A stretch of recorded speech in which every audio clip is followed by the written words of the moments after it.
Let's talk about the repulsive Stephanie Jenkins. Surprisingly, she posted 2 sub-only videos, one on the 29th and one on the 30th of July. And then there was also a third one, but I didn't catch the date on that. Now, here's the thing. Her subscribers are paying, I believe, I could be wrong on this, don't quote me, but I believe $4.99 a month for this sub-only content, right? But the thing is, she's posting it sub-only for them on TikTok, but she's posting the same exact video free over on Lemonade. Now, does she think that this is going to make her subscribers happy or want to keep paying for something that they can go to another site and look at for free? How does she even think that that's right?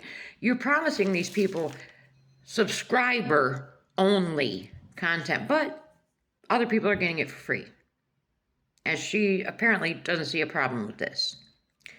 I don't understand it, but what I really don't understand is her perpetual victimhood, and she touches on this in the first sub-only video, actually in both of them. But on the first video, she has this notebook. She says she's been writing things from her past. She's been having some memories from her past. And, she's always wanted to write a book. Because she's been through some things that, it's stuff like she would like to read about.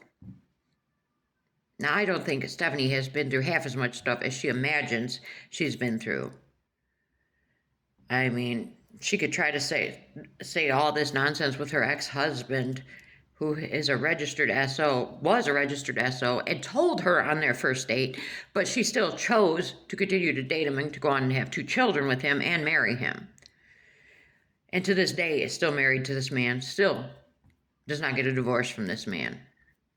At one point, her mother had even paid for her to divorce this man, and she didn't. So she better not ever try to use this as one of these terrible life experiences of hers, because that was completely a choices she's made. Everything this woman does is a choice, and she cannot see that things that happen are consequences to the choices that she makes. Now, so she whips out this notebook that she's been writing in, and she wants to talk about when she was 18, okay?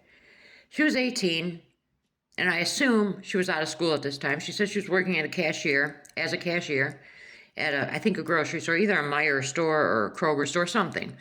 And anyways, at this time, her mom was a single parent, and I think she said it was a 6-person household. So Stephanie's working at the age of 18 as this cashier, and she doesn't know what she wants to do with her life at this point. She just knows that she has a faint interest in the medical field.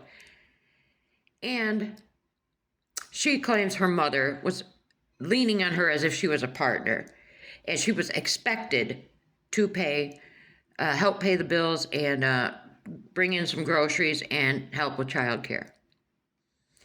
And, she was never given any tools to work with. She didn't really even know or utilize any kind of these tools till just, if she's being honest, a year or 2 ago. Now, and she wasn't given any choice in this matter, helping out at home when she was 18. She was just giving an ultimatum, you help with these things, you follow the rules, or you're not going to live here. Now, what is so bad about this? In my opinion,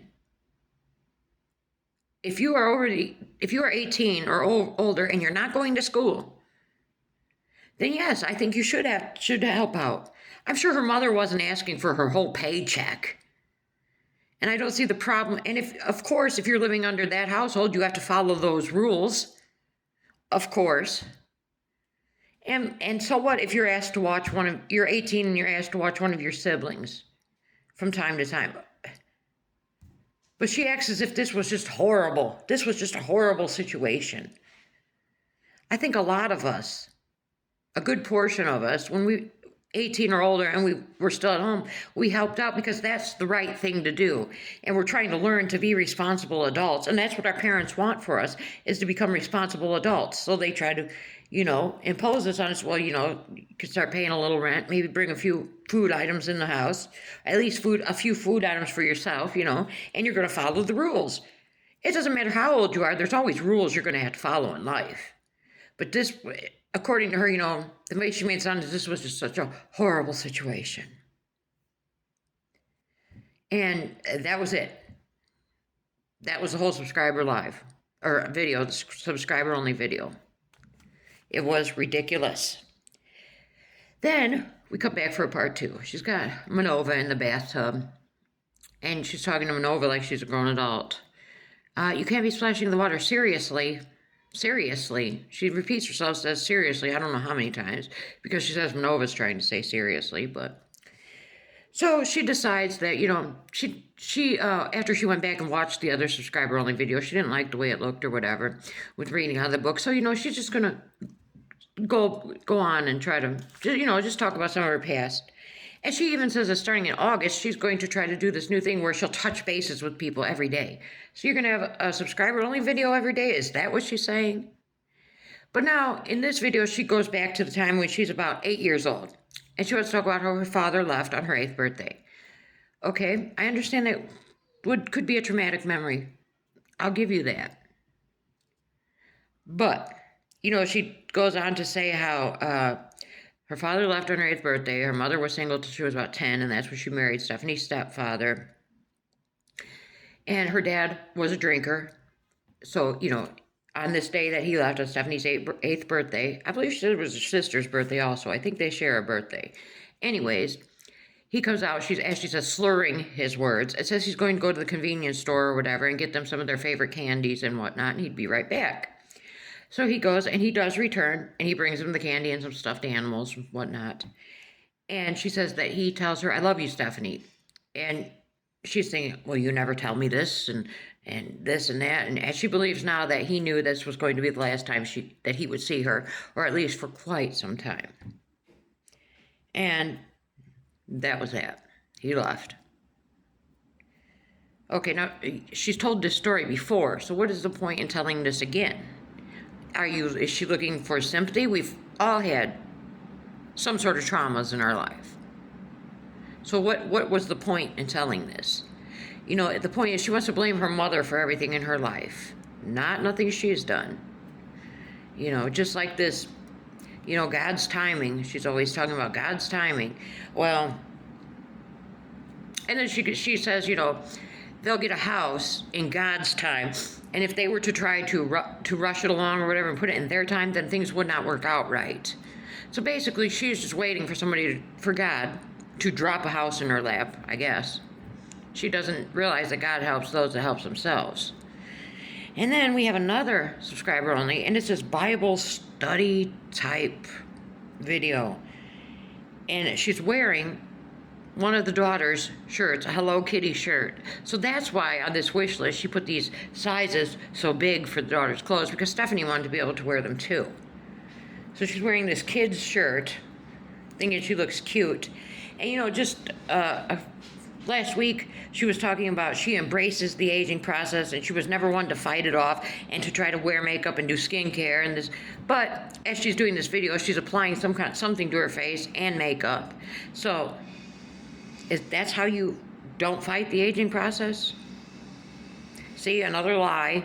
Another lie. She forgets what she says from one video to the next. And she wants to go into this video talking about how God sees people. When she interacts with someone, she needs to think to herself, well, how would God view this person and all this and this? And then she tells us, she reads a verse somewhere out of 2 Corinthians 4. And she is thanking people for following along with this Bible study she's doing. And that was about it. Then she had this post that kind of was irritating over on the FB. It's a picture. She's found this product that works wonders for Manova's hair and for Atlas, she claims, and her son's hair. But she only shows Manova, the chosen child. She should be ashamed of herself. This is ridiculous, the blatant favoritism she shows to this baby. You know, she doesn't even care enough to ever show Atlas.